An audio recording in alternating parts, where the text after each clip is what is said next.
Biologi bersama Miss Nata. Kali ini kita akan melanjutkan bab dari bioteknologi, khususnya topik bioteknologi modern. Kita kilas sedikit yuk yang sudah kita pelajari sebelumnya. Masih ingat ya, bioteknologi ada dua macam. Yang pertama adalah bioteknologi konvensional atau yang sederhana, relatif lebih mudah dan juga lebih murah. Sedangkan yang kedua adalah bioteknologi modern yang dalam proses pembuatannya lebih rumit, lebih canggih dan juga lebih mahal. Oke, kita langsung saja ke bioteknologi modern.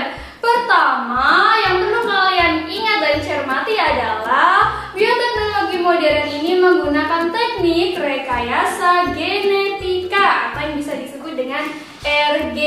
Apa itu RG? RG adalah kegiatan memanipulasi gen atau DNA di luar sel dan juga mengembalikannya ke dalam sel untuk tujuan tertentu. Jadi gennya akan dikeluarkan dulu dari sel, kemudian dimanipulasi sedemikian rupa hingga akhirnya dikembalikan ke dalam sel untuk tujuan tertentu.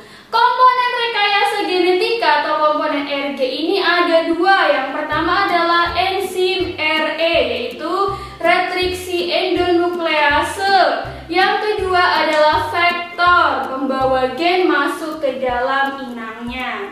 Selanjutnya adalah langkah-langkah rekayasa genetika. Yang pertama adalah isolasi DNA target untuk memperoleh gen yang diinginkan. Dalam menghasilkan produk tertentu harus di-scan dulu nih gennya yang akan mengkode dari produk yang diinginkan sebelah mana, maka segmennya itu nanti akan diisolasi. Yang kedua adalah penyambungan DNA dengan vektornya. Jadi DNA target tadi yang sudah diisolasi kemudian disambungkan dengan vektor atau pembawa gennya. Hasil penyambungan ini akan dikenal dengan DNA rekombinan. Selanjutnya adalah memasukkan DNA rekombinan ini ke dalam sel inang. Setelah itu yang keempat, perbanyakan sel inang sehingga membentuk koloni. Dan yang terakhir, kelima adalah ekspresi dari gen target pada sel inang. Oke, kita langsung ke beberapa hasil bioteknologi modern pada beberapa bidang. Yang pertama adalah bidang pertanian. Pada bidang pertanian ini kalian mungkin sudah sering dengar istilah tanaman transgenik. Tanaman transgenik ini merupakan hasil rekayasa genetika pada bidang pertanian.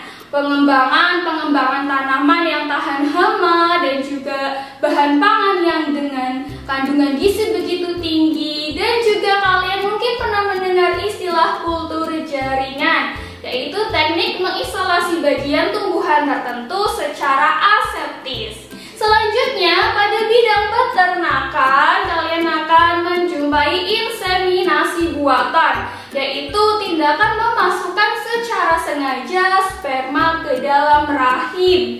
Yang berikutnya, yang kedua adalah fertilisasi in vitro atau pada manusia dikenal dengan bayi tabung. Nah, fertilisasi ini adalah fertilisasi dengan mempertemukan sperma dan ovum di luar tubuh betina. Dan bidang pertanian yang terakhir adalah cloning. Bidang peternakan maksudnya. Bidang peternakan yang terakhir adalah cloning. Cloning kalian juga mungkin sudah pernah dengar, bahkan banyak sekali cerita-cerita science fiction gitu ya yang berdasarkan teknologi cloning ini. Cloning merupakan teknologi menggandakan individu dengan cara mengambil informasi genetiknya sehingga hasil individu yang dikembangkan akan identik dengan individu yang menjadi cetakannya atau template-nya. Selanjutnya adalah di bidang kesehatan. Nah, di bidang kesehatan ini yang pertama ada pembentukan antibiotik, zat yang dihasilkan oleh mikroba tertentu untuk menghambat pertumbuhan bakteri. Contohnya adalah penisilin dan juga streptomycin. Selanjutnya adalah vaksin. Vaksin ini merupakan mikroba yang sudah dilemahkan atau dimatikan terlebih dahulu sehingga dapat digunakan untuk meningkatkan sistem imun kita. Selanjutnya pada bidang kesehatan ada hormon insulin. Hormon insulin yang dihasilkan melalui rekayasa genetika bakteri. Dan yang terakhir di bidang kesehatan adalah antibodi monoklonal, adalah antibodi monospesifik yang hanya mampu mengikat satu jenis antigen saja. Oke, ingat ya, bioteknologi modern di bidang pertanian ada tanaman transgenik, bahan pangan unggul, tahan hama, kultur jaringan, bidang peternakan, inseminasi buatan, fertilisasi in vitro, dan juga cloning. Dan bidang kesehatan ada antibiotik, vaksin, hormon insulin, dan juga antibodi monoklonal. Ingat, bioteknologi modern ada rekayasa genetiknya, insulin, antibiotik, dan cloning. Bukan hanya cerdas ciri anak baiknya, tapi juga harus bersedekah yang sering-sering.